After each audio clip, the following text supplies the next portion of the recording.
Imaginez que vous êtes à la tête des opérations d'une compagnie aérienne. Vous allez devoir prendre 4 décisions successives. Tout d'abord, quel vol on fait? 6 Paris-New York, 3 Paris-Tokyo par jour. Ensuite, votre Paris-New York, vous allez vous demander, je le fais avec un A380 ou un Boeing 747?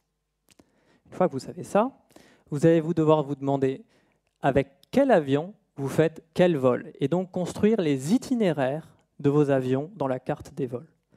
Et enfin, vous devez faire la même chose avec vos équipages en respectant toute la réglementation professionnelle.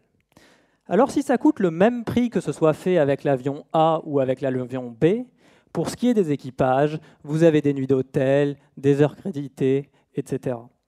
Et les coûts variables liés aux équipages, c'est plusieurs milliards d'euros par an et la première source de coûts des compagnies aériennes. Or, les itinéraires équipages que vous avez le droit de faire dépendent des itinéraires avions. En effet, si votre équipage arrive à Roissy et qu'il doit traverser tout Roissy, parce qu'il change d'avion, il lui faudra 1h30. S'il reste dans le même avion, il lui faudra 45 minutes. Donc, si vous optimisez d'abord les itinéraires avions, puis les itinéraires équipages, vous n'arrivez pas à l'optimum. Et c'est ce qui est fait actuellement dans l'industrie. Ma thèse, c'est le premier solver industriel qui permet d'optimiser simultanément les itinéraires avions et les itinéraires équipages. Alors en pratique, comment on fait? C'est assez simple. D'abord, vous devez construire l'itinéraire d'un avion, des milliards de fois. Ensuite, vous assemblez ces itinéraires de façon à ce que chaque vol soit fait par un seul équipage et un seul avion. Enfin, vous vérifiez que les avions et les équipages, les itinéraires correspondent.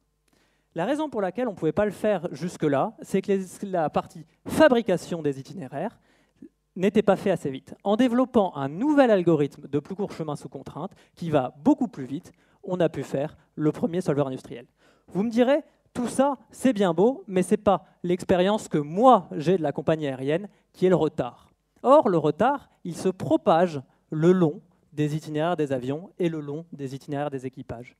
En développant le premier solver de plus court chemin en contrainte de probabilité, j'ai pu faire ce qui vous intéresserait en termes de politique marketing, c'est-à-dire une politique qui vous garantisse que 80% de vos avions sont à l'heure, sans se mettre dans le rouge parce qu'on a pris trop de marge, et sans se mettre dans le rouge parce qu'on n'a pris pas assez de marge et donc on doit payer des compensations.